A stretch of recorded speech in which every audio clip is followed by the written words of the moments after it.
everything is happening up here. Our brains, our minds are in a black box receiving input in the form of electric signals from our eyes, hands, ears, whatnot. And it's trying to make the best sense as it can about what those signals mean out in the world. You could say that we're kind of living in a controlled hallucination within our minds.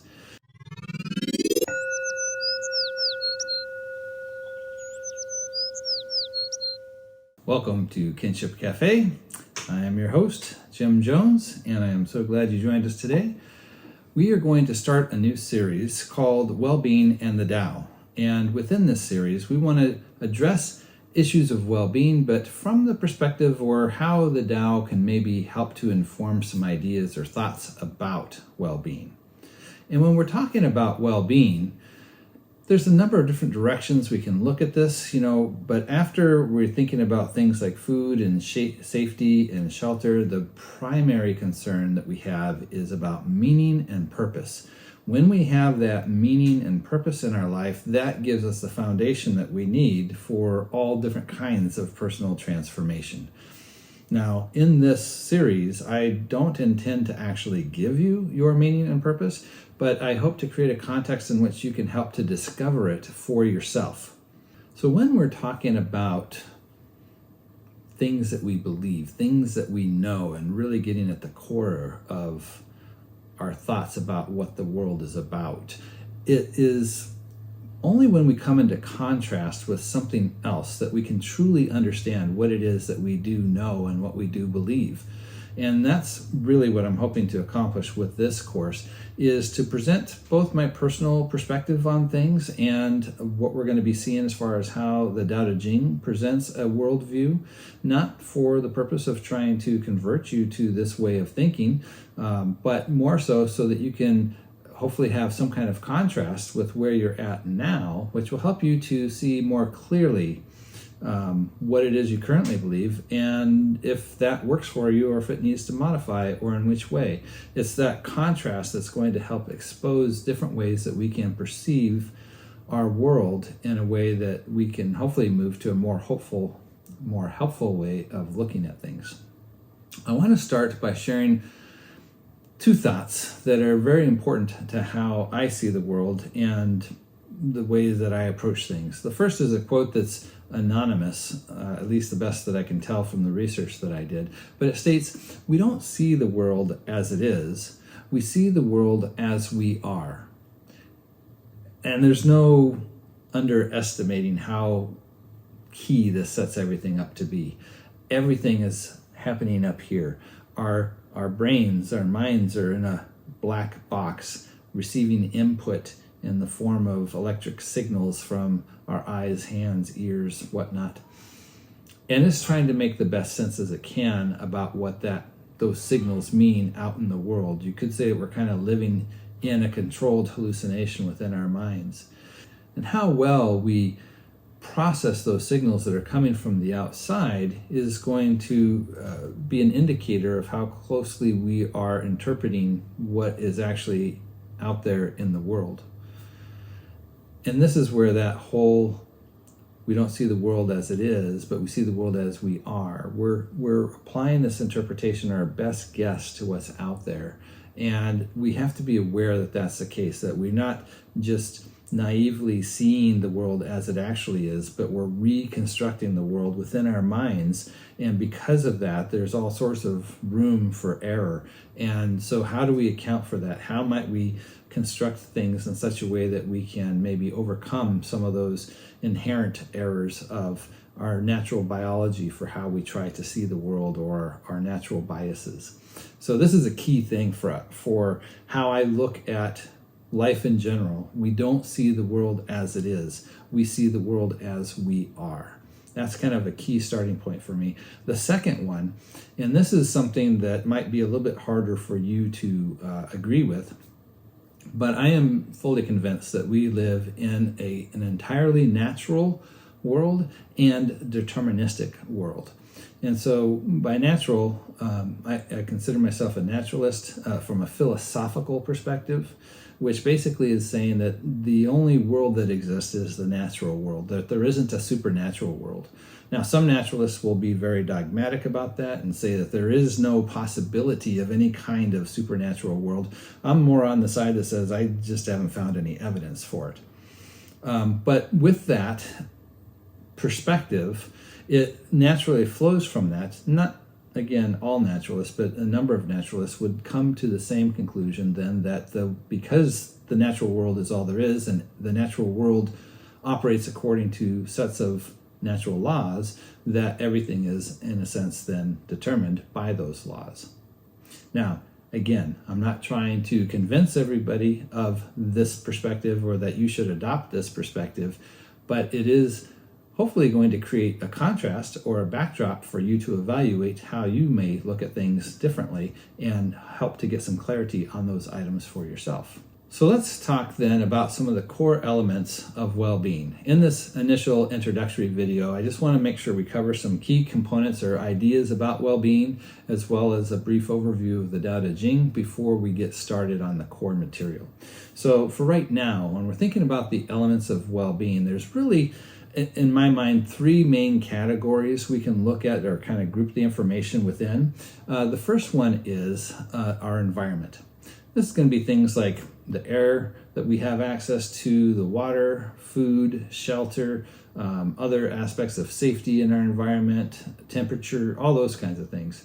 And we may touch on some of these throughout this series, but it's not the primary focus that we're going to be looking at, but it's a key aspect that we need to be aware of. The other is the idea of our physiology.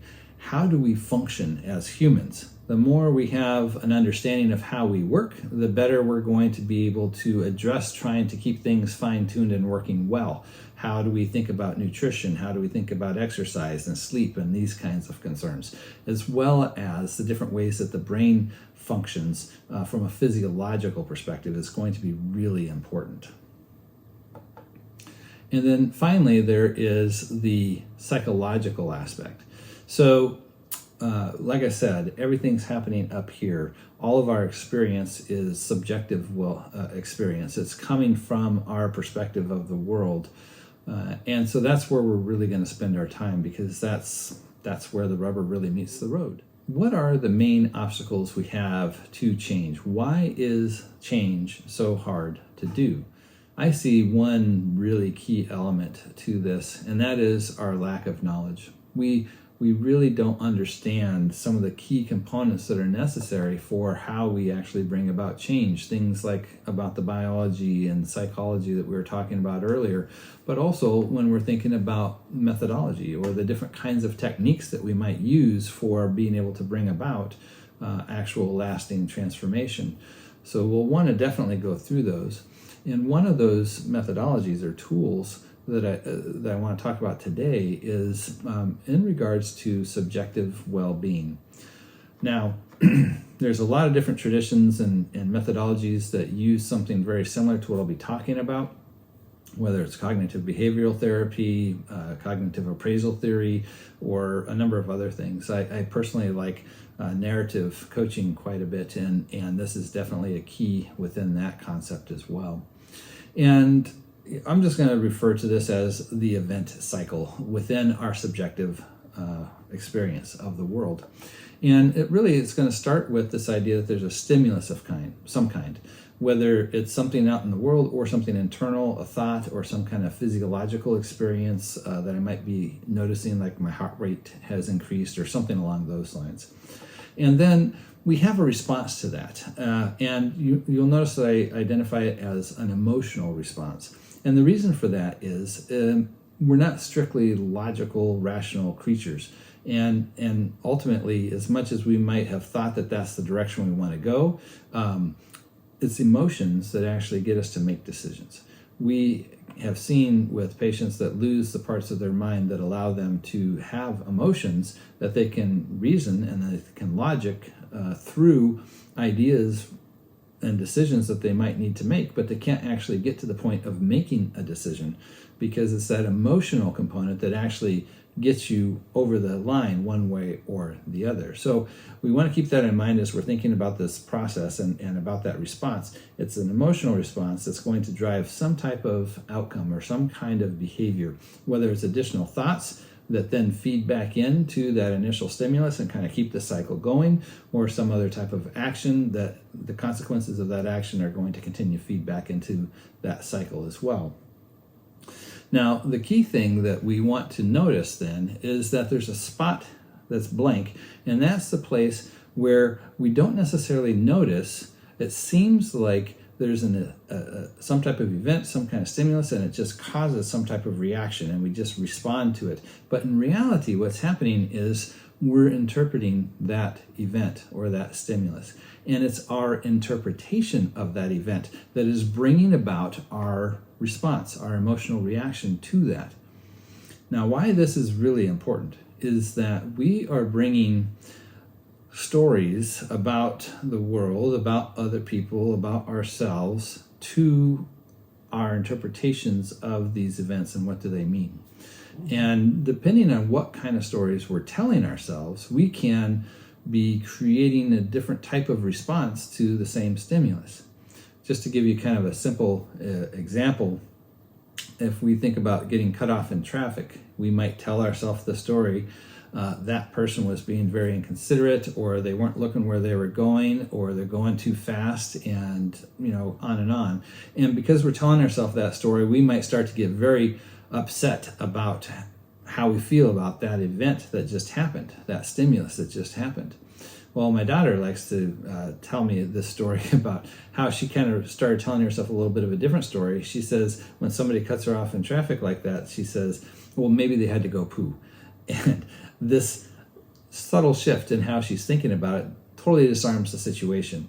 And that's what we're looking at here, is that with the interpretation, we have the ability to change the outcome, change the emotion that's associated with the stimulus. And there's a lot of things that will have to come and approaching this, what seems like a simple thing here, that there's this interpretation, but the network of stories that actually forms our identity is also a complex web of things that we bring in from our past, as well as concerns from our future that are kind of clouding and shading the thing that's happening in the present moment. And so there's a lot of techniques we need to get at in terms of how do we notice that we're having this emotional reaction to something and pausing to look at how am I interpreting this event that's causing me to feel this way. Are those legitimate things? Am I bringing in things from the past that aren't really relevant, or worried about things from the future that haven't happened? And on and on. There's a lot of different ways that we'll continue to explore this as we go forward, but just understanding that key idea that there's this event, but then there's the interpretation that drives the outcome or the emotional response, and that interpretation can change. And if we change that interpretation, it changes how we feel about the situation, which changes ultimately what we do about it.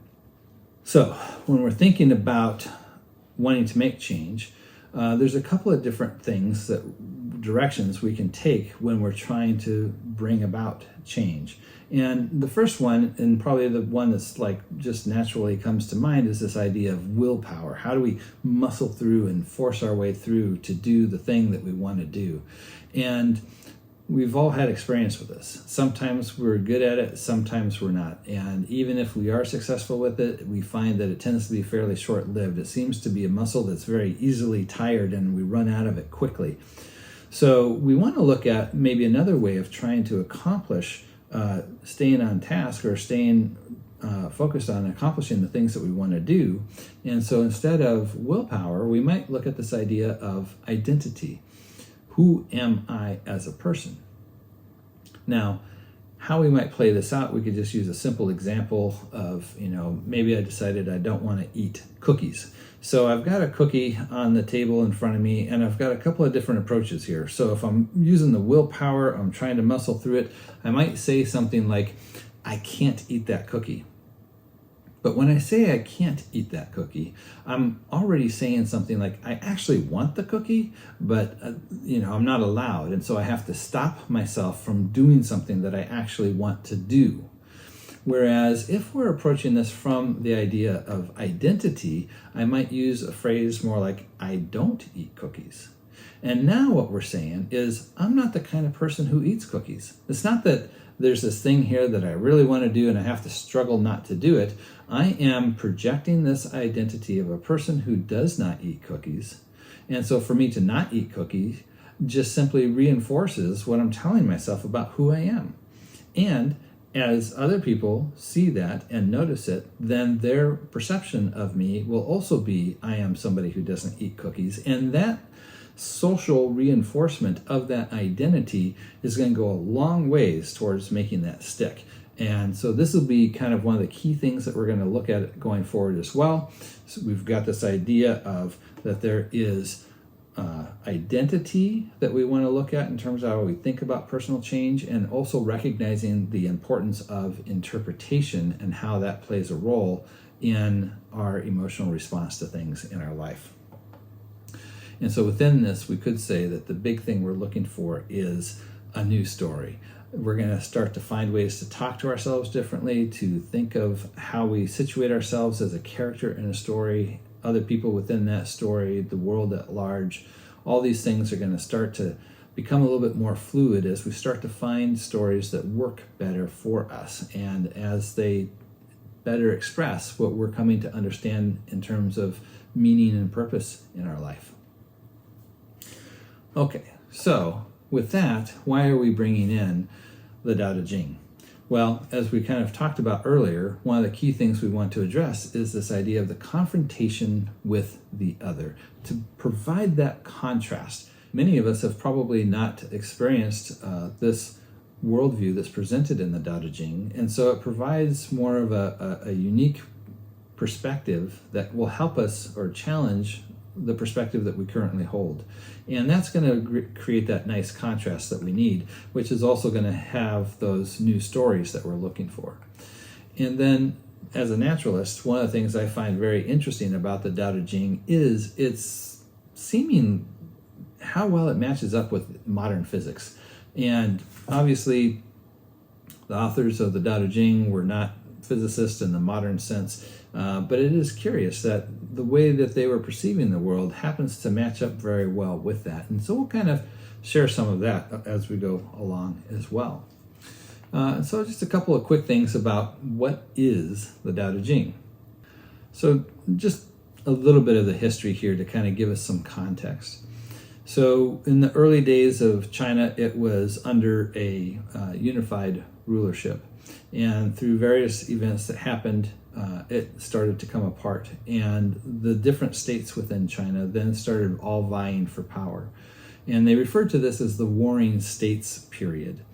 And this is going to be for, a couple hundred years. But the point is that you had a time, again, about 200 years. You could think about like the United States, with each of the states kind of thinking they're their own kind of country and all vying for power over the others, and everybody fighting with everybody, and that going on for several hundred years. This would be quite a time of chaos and unrest. And it's in that context then that there was this striving to come up with some way of making sense of the world, of how rulers could rule that might actually bring about peace and stability and unity to China. And so this gave rise to what was called the 100 schools of thought. And one of those schools of thought was from Lao Tzu, who is attributed to said to have written the Tao Te Ching, even though most likely he did not exist and did not actually write it. But another voice from that period was Confucius, who we understand more in English as Confucius, was one of the other schools that was happening, and both of these schools have persisted through to modern day. The third main branch that has persisted in China is Buddhism, that comes in a bit later. But what's key to understand with both the Tao Te Ching and Confucius's writings is that they are attempting to figure out how do we bring order to our world, how can we instruct our rulers in such a way that they can rule properly?